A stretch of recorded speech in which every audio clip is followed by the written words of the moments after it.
Jo, there's some really great pairings in the program. Kevin Rudd and his new BFF Malcolm Turnbull is the obvious example, but there's loads more.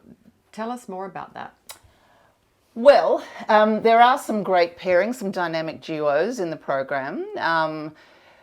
They tended to fairly naturally find themselves. So Kevin and Malcolm, yes, I wasn't allowed to call that session Still Ready for Their Close-Up because rightly some of their people thought that that may play into the stereotype that they are staying on the public stage because of the relevance deprivation syndrome. But in fact, they are making very valid and important criticisms of this government and its policy direction in the areas of media engagement, China, these really big issues that they have obviously as ex-Prime Ministers a unique perspective on. So I think that's going to be a really interesting discussion, and as a result I've snaffled it for myself and will be chairing that one. Similarly, Grace Tame and Jess Hill coming in on perhaps one of the biggest issues that's played out over the last 12 months around women's issues, women's safety, respect for women. And these two women in particular, Jess Hill's written a fantastic quarterly essay about the Me Too movement in Australia called The Reckoning, which I think it pretty much has been over the last 12 months, really transformed culturally the way that Australia approaches these issues. And of course, Grace Tame has led that. She'll be coming off her massively important tenure as Australian of the Year. So similarly, I will be chairing that session too. But that is the only two. So there we go. But Peter Doherty and Barry Jones, two of our most significant elders, Nobel laureate, former in Peter and former cabinet minister, and just sort of polymath, Barry Jones, really reflecting on both what this last couple of years has sort of meant, but Peter in particular, with his obviously scientific areas of expertise, but more broadly as well, the role of science, the role of experts, how we seem to have traduced expertise in favour of the media cycle. So that's pretty significant. Not necessarily lighter fare, but fictional fare. Deborah Oswald and Jane Caro are both coming. They are both fantastic writers, and in Jane's case as well, fantastic kind of commentator. But they both turned their hands to fiction. Obviously, they've been working in fiction in different ways, but this is their first novel for adults, as it were, that both of them have written, and both of them are dealing with themes of domestic violence as well, which, it's interesting the way these themes sort of bubble across both fiction and non-fiction, the way our novelists interpret and interrogate these important themes in different ways and in different formats and in different contexts and genres. So both of them have actually written fairly dark novels about violence being experienced by friends or family of the protagonists, and that they then decide to take matters into their own hands. So that will be a really interesting discussion, I think. And indeed, it's almost an example of how fiction writers are picking up the zeitgeist of concerns, not just for women, but more broadly, and that there's a reflection and refraction of those fictional stories in our real life experience and what's happening in our news cycle. Look, I think that's absolutely true. There's a whole new genre of cli-fi which has developed only really in the last 10 to 15 years, and we have some great exemplars of that in Australia. James Bradley, for example. Now, he's not in the program because he was there last year, but Charlotte McConaughey, she was due to come last year with her book The Last Migration, but then was pregnant and had that thing that Kate Middleton had, where she was quite nauseous and so couldn't come. But she's returning with this great new novel, Once There Were Wolves, which is a really interesting discussion about our changing landscapes and our changing natural world and how people are seeking to redress that. But of course, as soon as there's intervention by humans, it can play off in all sorts of different ways. So this is about trying to return a pack of wolves to the wild. You know, what could possibly go wrong? And that is explored. I think it's interesting the way that fiction writers and non-fiction, as you say, are playing in the same territory, which makes that very clear distinction actually somewhat blurred. Some of our great fiction writers are coming with non-fiction books this year, including Delia Faulkner, who's written Signs and Wonders, which is a series of beautiful literary essays about our emotional experience to what is happening to the world around us, and trying to grapple with, you know, communicating to your young children about this sort of sense of loss, which is ever encroaching on a lot of people who are very concerned about climate change and who are witnessing the world change around them. Charlotte Wood is coming with her fantastic book on creativity and an inner life, and she's promoting a rich inner life as really being vital for everybody and not just for artists. But she breaks down the process of creation and creativity in a way which is fascinating. And I think people are always intrigued by sort of the mystery of creativity, and she kind of unpacks it, whilst absolutely not just conceding but promoting and celebrating the fact there is mystery. You know, what's going on underneath the surface is sort of oceans of you know, kind of intrigue and unknowable ways of dealing with things, I guess, but tries to acknowledge that and strip it of some of its mystery so that people can understand that we're all experiencing these things and in different ways, and it's accessible to us all. So she'll be speaking on that in a solo, but then she and Christos Chalkis, who are old mates, are also coming together to have a conversation about the writer's life and the world of creativity, which I think people will find fascinating. There is, I confess, given this is my last Writers' Week, there is a little bit of the kind of, you know, all-stars return, because some of my favourite people and authors, but who are also audience favourites, are coming back this year. Trent Dalton, for example. Great. Everyone loves Trent Dalton. Yes. Who doesn't love Trent Dalton? But he's coming back also with a non-fiction book. So he inherited from a friend's mother, when she passed, an actual typewriter, and he took himself down to a busy street corner in Brisbane and set himself up with the typewriter and said, "Come and tell me your love stories, talk to me of love." And this book is an anthology of all of those stories, interwoven with his own experiences of love, and love in its broadest meaning. So yes, romantic love, yes, erotic love in some cases, but also familial love and actually love for surrounds. And it just a wonderful book that you can dip in and out of when you need a bit of strength and succour. I think people will, you know, they'll love that. Richard Flanagan's coming back too. He's going to be in conversation with Kerry O'Brien. So we've got a few Aussie icons coming. Kerry as an interviewer, not as a subject. But he specifically wanted to interview Richard about some of Richard's musings, analysis, contemplations and reflections on life and leadership within Australia. But he also has a book that came out in the last 12 months, which was about the salmon industry and the really kind of base corruption that's going on in that particular industry, and the way that the people of Tasmania and indeed Australia are being let down by the Tasmanian government, and the way that the industry is riding roughshod over communities and over the natural world.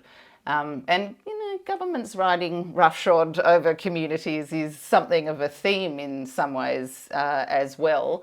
And so we'll be interrogating that principally, I guess, through the In the National Interest series, which is a wonderful series curated from essays published by Monash University Publishing, which coincidentally, and this collaboration came about before the announcement, has been curated by the incoming Writers' Week director, Louise Adler.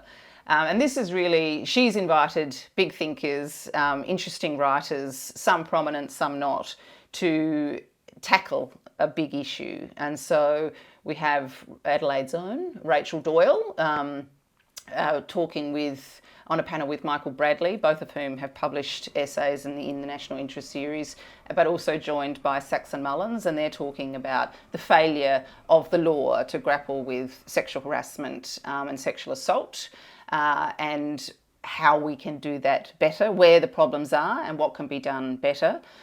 Gareth Evans is part of that series talking about being a good international citizen. And spoiler alert, we're not doing that now. We've got Martin Parkinson, who's a former sort of senior bureaucrat across a whole range of different departments, but most notably and probably memorably through the Department of Prime Minister and Cabinet. He was invited back by Malcolm Turnbull after Tony Abbott had dispatched him, but also headed up the first Department of Climate Change. And he's talking with John Daly, formerly of the Grattan Institute, about the lack of policy ambition that we now have within Australia. What's happened? Why are we caught in this drift where the big issues are not being tackled appropriately, effectively, if at all? And accountability. You know, Fiona McLeod has written a book or an essay on accountability. She chairs the Transparency Roundtable out of Victoria and saying, why is it that our governments are not being held to account? They don't hold themselves to account. They won't take responsibility for things that they have done or have not done. They dodge, they weave, and it's at a cost to all of us. So, you know, kind of big issues that we are going to tackle head on. There's another couple of series as well, one of which is dealing with China, you know, the biggest international relationship, which has just gone so spectacularly off the rails in recent times. So we've got some real experts. Linda Jarvin's written a new book on that. She has, The Shortest History of China. So this is great. Linda's such an expert, and she's well known to Adelaide Writers Week audiences as a writer, but as a chair as well. So it's great to have her here with a new book. This book is so great because it's so readable and accessible about the broad history of China from, you know, thousands of years ago up to now. And so it provides this great context for all of these issues that we're now confronting in terms of our international relations. So we start with that, and then we move into kind of discussions of very specifically our relationship with China, why there is this sort of panic around China, what's going on there, and does it have to be that way? It looks at the protests in Hong Kong. Anthony Dapperin, who's an Australian journalist but who's been based in Hong Kong for many years, has written a great book called City of Fire. And again, because he's been living in Hong Kong for like 25 years, you get this broader context than just the current protests, taking it back to the handover, you know, in 97 and what that meant and how that's led directly to where we are now and the promises that the Chinese government have abandoned along the way. So each of these sessions are sort of designed to feed in and from each other. The Beijing Bureau is a fantastic anthology of essays that have been put together from Australian journalists who have at some stage or another been the foreign correspondent in China, reporting back to Australia on what's happening on the ground. But it is notable that currently it is the first time in, you know, decades that we don't have anyone on the ground, because Bill Birtles, who will be speaking to us now from his new posting in Taiwan, they were bundled out, like in the dead of night, and had to flee for their own safety. So it's interesting to look at China in and of itself, but also very specifically in the context of our relationship with China. So we've got some great speakers coming in from that. Jason Yat-Sen-Lee will be coming down, although he may well be the new member for Strathfield because he's just been announced as a candidate. Sulin Wong it will be zooming in from Hong Kong where she's based. So yeah, that's a great series. And then another series which I guess just goes to the point of how wide and diverse non-fiction is in the program this year, because we have a series called Tell Me Your Story, which is about memoir. So a wide range of different stories from different Australians, whether it's Aboriginal woman Veronica Gorey, who was a cop, and how her experience of being an Aboriginal police person. Whether it's, we've actually got Eve Reese writing this story about transitioning and, you know, the challenges, the liberation, really the range of different experiences that you have when in your 30s you realise that you're trans. It's a process of re-becoming yourself. Beautiful story. Catherine Hayman, her book about coming to terms with a sexual assault that she had in her 20s. And it's a really fantastic and quite transcendent book as well. Heavy subject matter, but that process of kind of letting go and liberation as well is a really beautiful trajectory to follow. So a lot of different memoirs as well. And as I say, between creative and literary non-fiction and essays, memoir, policy-based discussions, broader issues around international relations. There's a lot of non-fiction, but also, I guess, the fiction writers are grappling with some of these big issues, as well, of course, as the enduring issue of the meaning of life and what is humanity and all of those wonderful things. One of the things that I loved about the program is that you've kept our history in mind, and it's wonderful to see Les Murray in the program, as well as a reflection on Donald Horne's work, on Charmian Clift's work, and it would be celebrating, recognising those really iconic figures of our past is a really appropriate and deserving part of this Writers' Week, which is so thrilling in the midst of so many contemporary issues as well. Yeah, look, I think it's been really interesting because both Donald Horne's trilogy of autobiographies and Charmian Clift's series or couple of memoirs have both been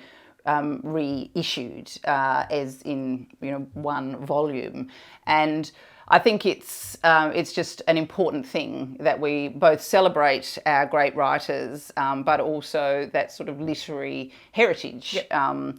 And hopefully through that, more readers will come to them perhaps for the first time. So yes, there is a session on Charmian Clift. There is a session on Donald Horne, which actually features Donald Horne's two children, Julia and Nick, and expert literary historian and thinker Karen Goldsworthy, being chaired by Peter Rose. I think they're both important books.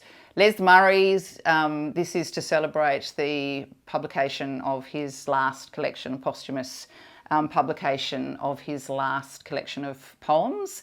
And that's a very special event because we'll be introduced by Peter Goldsworthy, who was a mate of his, but then we go into a performance of his poetry from another Aussie icon, Peter Carroll. That's the great thing. Actually, there is a little bit of a performance and theatre strand as well. So Peter Carroll, all theatre goers will know and love him, and he's sort of flying in on his one day off while he's performing in order to do this. And this is a project, a great personal project for him. He's been working on this for a while. So we're delighted to have him in, but we also have John Bell and Jonathan Biggins coming into the program. They both have books out.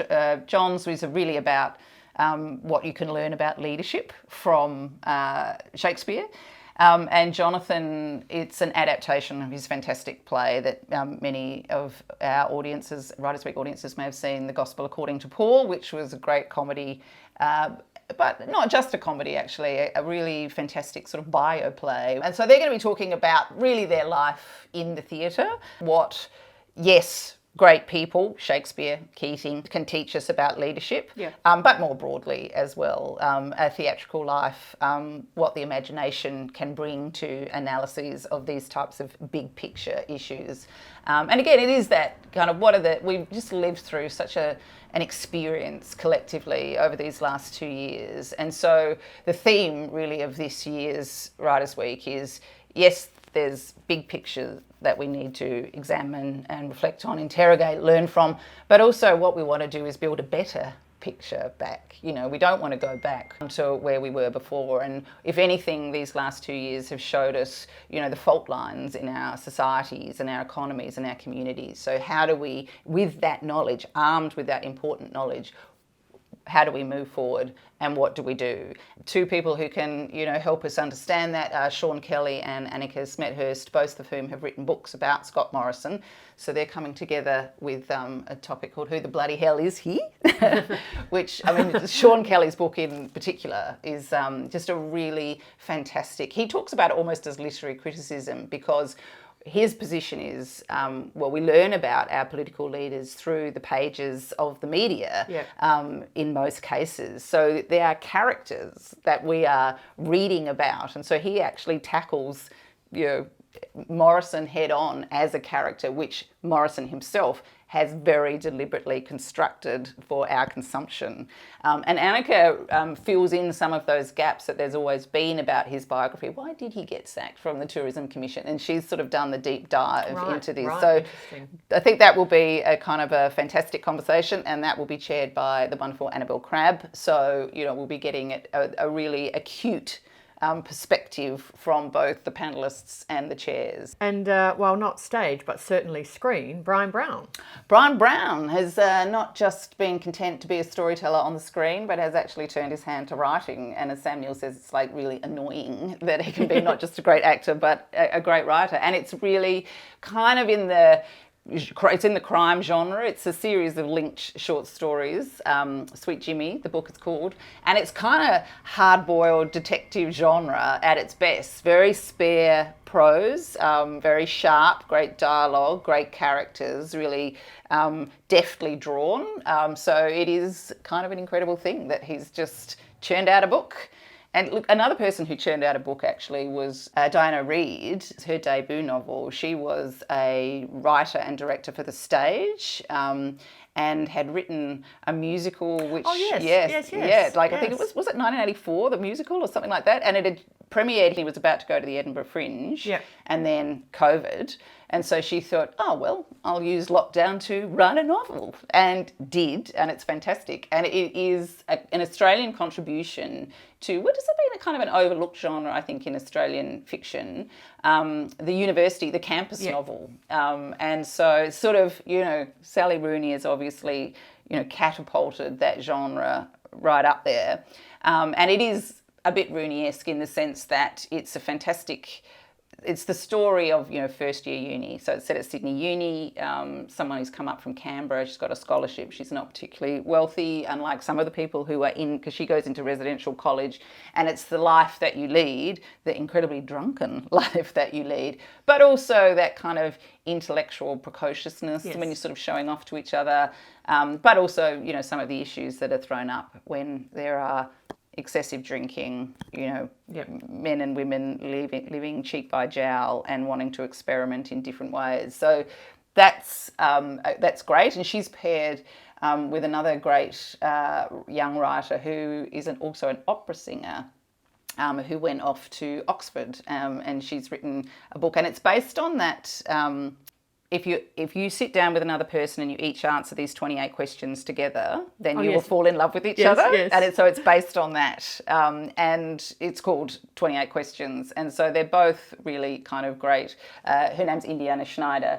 And they're just both great kind of campus novel reads. And despite the sometimes difficult subject matter of particularly Diana's book, they're just very nostalgic kind of reads and take you back to that time of first year uni and all, when everything was new and big and exciting, and in that sort of liminal space that you enter as you go from school to uni, and what that means for you and your identity and what you're trying to project to the world. The inevitable question is, of course, producing a writers' event in the second year of a pandemic and finding that balance of the digital online experience with that perfect a live experience in the Pioneer Women's Memorial Gardens. And has that been a similar process to 2021 in navigating the demands of a pandemic? We do have a couple of internationals who'll be there in person through just a series of coincidences,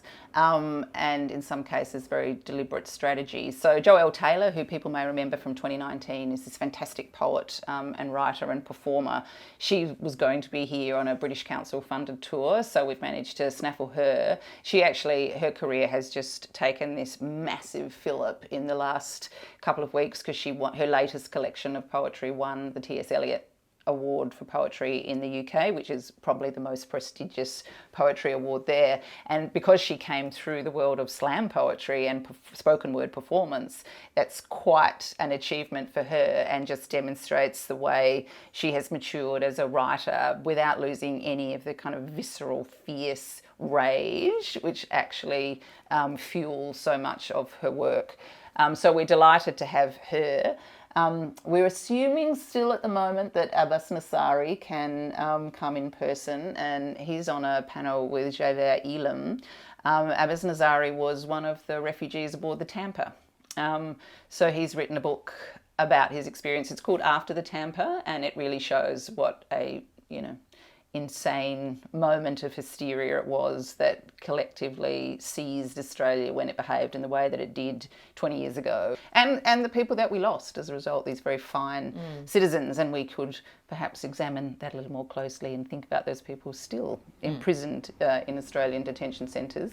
He's on a panel with Javier Elam, who was imprisoned on Manus for a long time, and he became actually the only person to ever escape from the Manus detention centre, and he's now based in Canada. So we'll really be very candidly talking about the consequences of our dark behaviour, which will be interesting. But so Abbas, he's obviously based in New Zealand, so we're hoping to have him in person. And breaking news is that we will have Murong Shui Suen in person, who has fled China. One of China's leading writers. He's fled China, has been in London, and has now been granted a visa to come to Australia. Wow. And he has written a book about the stories from Wuhan, what actually happened in Wuhan. And it's basically telling the stories of 10 separate individuals, from doctor to citizen journalists to people who are experiencing the disease before anybody knew what it was. So that should attract some controversy internationally. I'm very excited about Amiya Srinivasan, who is she's the youngest woman, or the youngest person ever to be a full-blown professor at Oxford Uni. And she's written a book called, or it's a series of essays called The Right to Sex. Yes, it's created huge controversy, as I understand it. Well, I don't know as much controversy, but certainly huge interest and buzz. It came out of a viral essay from the London Review of Books, which is basically returning to second wave feminism and the personal is political, but talking about that in new and interesting and sort of different ways, and the most intimate act of sex, but as the second wave feminism is all about, that these things are very political. How do we examine that anew in this age? And this idea that personal desire is intrinsic and inherent, and shouldn't be judged in any separate ways. She said, well, yes, but we need to reframe the question about how are our desires shaped and what influences are there on us which cause us to respond in different ways, whether it's to different body shapes or different types of people. And, asking really fundamental questions in really sharp and rigorous ways, which I think it'll be a new kind of classic. In the same way that I think Kate Mann's work that we looked at last year, this is the next iteration of that. And it's coming from really deep political thinkers and philosophical thinkers, and I don't think there's any surprise in that. Robin DiAngelo, her last book was White Fragility, and that entered the lexicon. So she's back with her next book, Nice Racism. Patrick Radden Keefe, who he's written a book basically about the opioid crisis in the US, and how that really was deliberately started by the Sackler family in pursuit of profits. So, the American population offered up as a sacrifice for ever increasing wealth for one family, and the way they've dodged any kind of accountability about that. And I think it's just a really interesting and salutary story that he tells brilliantly well.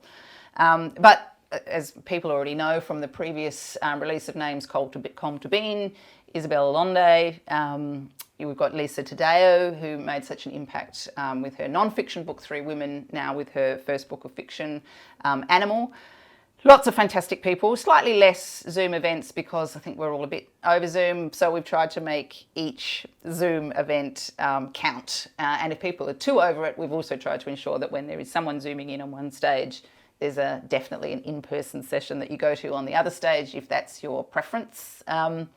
But look, overall, there's just a whole heap of fantastic authors with fantastic books. Hannah Kent's new book, Devotion, of course, Emily Bitto, Michelle de Kretzer, all of these wonderful people. Christos Tsiolkas, who I'd mentioned earlier, but he's got his new book, his foray into kind of auto-fiction as well, which is interesting because it is so much of the now in terms of responding to, the life of the pandemic and what that meant for our authors, and we can contemplate more broadly, as I'm sure Jonathan and John will, what it's meant for our artists and those people that we love and who kept us sane during the pandemic, what it continues to mean for them in these uncertain and unstable times. So we're there for 6 days. It'll be my last Writers' Week. So as I said, Louise will be there taking the reins, and she is a powerhouse. So Adelaide, look out. You're going to love her and she you. But hope to see you in the gardens.